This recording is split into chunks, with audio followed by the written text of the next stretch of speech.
Listen carefully, because what I'm about to tell you was never meant to leave the grave. They buried it under 6 feet of dirt, beneath rotting timber and false records, hoping time itself would swallow the truth. But time does not bury the stench of human flesh boiled in iron. It lingers, it breathes, and once you hear it, you can never unhear it. In the spring of 1847, a widow stepped off a wagon train into a nameless settlement in the Dakota Territory. She carried only 2 things, a weathered leather satchel and an iron pot so massive it took 4 men to lift. No one questioned why she needed such a thing. Hunger has a way of silencing suspicion.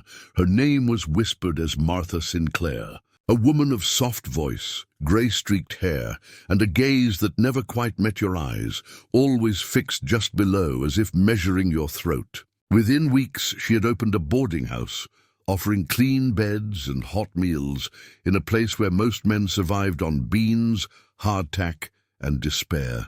They came to her like moths to flame, and one by one, they disappeared. The records say she married 9 men in a single year. 9 weddings, 9 funerals, 9 promises of forever reduced to entries in a faded ledger. The townsfolk muttered of illness, bad luck, the cruel hand of the frontier. But what they did not see was the iron pot, that bottomless vessel in her kitchen, always steaming, always filled with a stew so rich, so intoxicating, that men swore they'd never tasted its like before. What if I told you those men were still there, not in the ground, not in coffins, but dissolved, devoured, transformed into a feast that still haunts history's shadow? You see, history will tell you Martha was a monster, a black widow who married men for survival, then murdered them for their gold. But history is always written by the institutions that benefit from a single narrative. What if her story was never about love, or even money? What if it was about control? The kind of control that requires obedience at the table before it demands blood at the altar. Every guest who entered her boarding house left changed. Some spoke of strange dreams after eating her stews. Dreams of drowning in black water, of voices whispering in languages they didn't understand. Others said they felt stronger, more confident, as if a hidden force moved inside them. But soon after, they grew weaker. Their faces hollowed, their eyes dulled, and they vanished, claimed by fever according to the official reports. Yet the fever spread to no one else. It consumed only her husbands, only the men who signed their names in her register. Think about that. 9 men in 1 year, each bound to her by vows of trust, each lured into her web by promises of warmth and nourishment. It wasn't just murder, it was ritual. A cycle, a system. She fed them the illusion of security, then broke them down, body and spirit, until they became nothing but fuel for her iron pot. And here's the part you were never supposed to notice. Martha's methods mirror something far older than the Dakota frontier.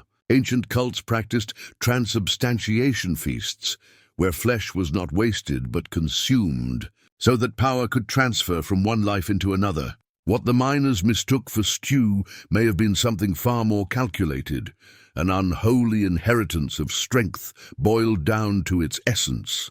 They thought they were eating to live. They were feeding her instead. The more you study Martha's story, the more it stops looking like crime and starts looking like a blueprint. Her boarding house wasn't just a place to eat and sleep. It was a machine for breaking men. She controlled the food, the beds, the rituals of daily life. And in that control, she discovered a truth institutions have used for centuries. If you own a man's appetite, you own his mind. Ask yourself, how many of your habits, your hungers, your comforts are truly yours? How many were designed for you, fed to you by powers that understand your weaknesses better than you ever will? Martha didn't invent this system. She was only practicing what kings, priests, and governments had perfected long before her, the art of reshaping identity through consumption. Think of it, each husband thought he was choosing her. In reality, every choice was engineered. The tender meal that made him trust her, the warm bed that lowered his defenses, the vows spoken under the illusion of love. He believed he was climbing toward fulfillment, when in truth he was descending into a pot he could never escape. And that, my friend, is the psychology of every control system you've ever lived under. Now here's where I turn the mirror toward you.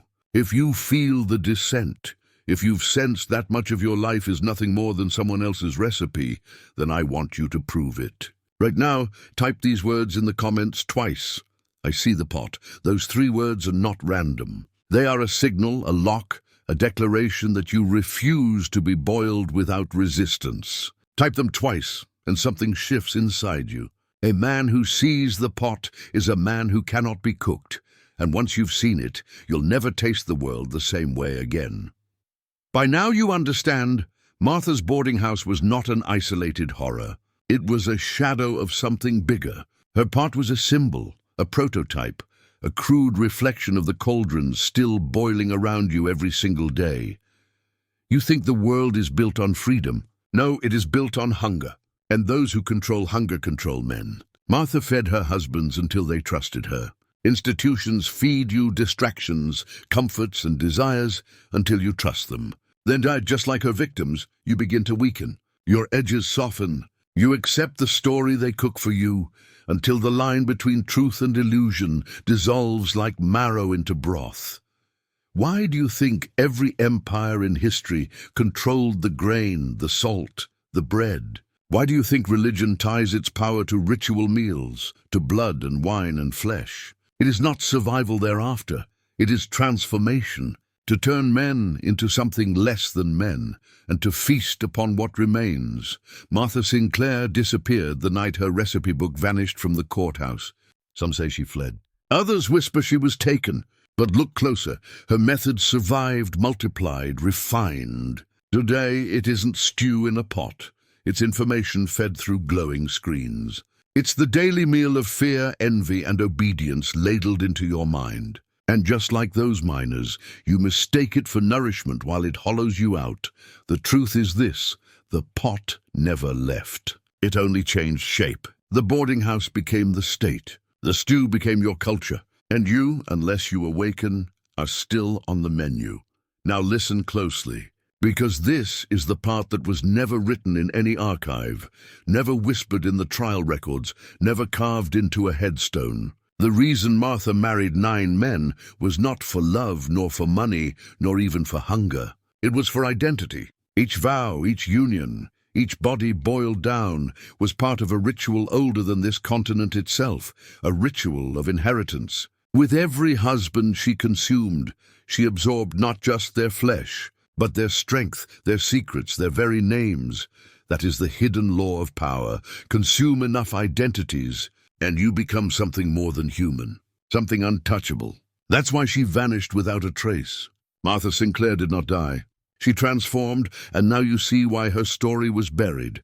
Because if you knew the truth, that entire systems, governments, corporations, even faiths operate on this same principle, you might start to resist. You might stop feeding them. You might stop offering your mind, your labor, your very soul into their pot. Look around you. Every screen that flickers, every ritual you repeat without thought, every false choice you've been given, these are the ladles stirring you down to nothing. Just as the miners mistook her stew for salvation, you mistake comfort for freedom. But a man who sees the pot knows the truth. What feels like warmth may already be the boil. So here is your choice. Walk away from this knowledge, and you will return to the stew, simmering, dissolving, consumed by forces that see you as nothing more than meat. Or carry it with you, let it change you, let it harden you into something that cannot be dissolved. Remember this: the pot still waits. But now you are no longer inside it.